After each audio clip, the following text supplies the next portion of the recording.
In Diablo 2, one of the most favored magic find builds is the berserker Barbarian, often called the pitzerker or pindlezerker due to where and what it farms, though it is far from being restricted to just those areas. The reason these hyper-focused single-target hunters are so successful is not only due to their crowd control with Howl and massive, nearly unresisted damage from Berserk, but also because of a unique Barbarian skill that greatly increases the amount of drop chances you have: Find Item. Though before we dive into that specific skill, we should talk about its precursor and synergy, Find Potion, which provides, as the name implies, the ability to pull potions out of corpses, though it follows a corpse rule similar to what Grim Ward does, in that not every type of corpse can be searched by this skill. And despite being a warcry, it is a melee-only skill, meaning to Hork the corpse, you need to be next to the target. Though thankfully you don't need to select it, just be using the skill in the general area. All that said, generally you will not find this skill used very often simply because all it does is provide potions, with a 60% chance of healing, 30% chance of mana,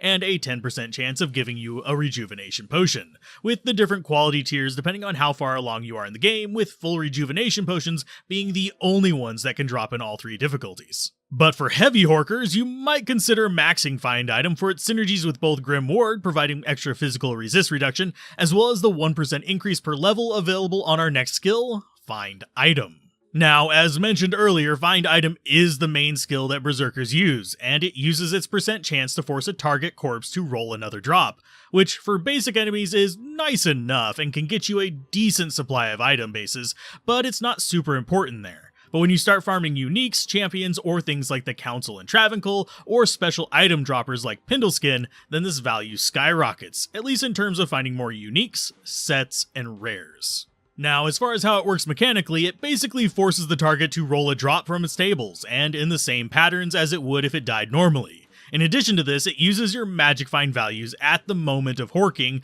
so you can have a higher magic find setup for after you clear out the enemies than what you used to kill them in the first place. This all means with Pindle, you can get 4 drops per run instead of 2, and you'll get twice the pile of potions. Against the Council, you'll get extra attempts at their amazing drop pools, and against uniques in level 85 areas, you'll get more level 88 drops from them. Now, Find Item, while not as restrictive as Find Potion and Grim Ward in terms of their targets, still do have limitations. For example, you cannot use it on things like Act Bosses since they have unusable corpses, period, for anything. You also cannot use it on shattered or already used corpses, so if a Paladin is using Redemption, or a Necromancer is using Corpse Explosion, or a Druid has Direwolves, you have less targets to pull items out of. Though the flip side is also true, since if you use your Find Item on a corpse, none of these characters, or enemies for that matter, can use the corpses either. So that means less corpse explosions from Neelathak, less reviving defiled warriors like Pindleskin's minions, and less shamans reviving stuff every 5 seconds.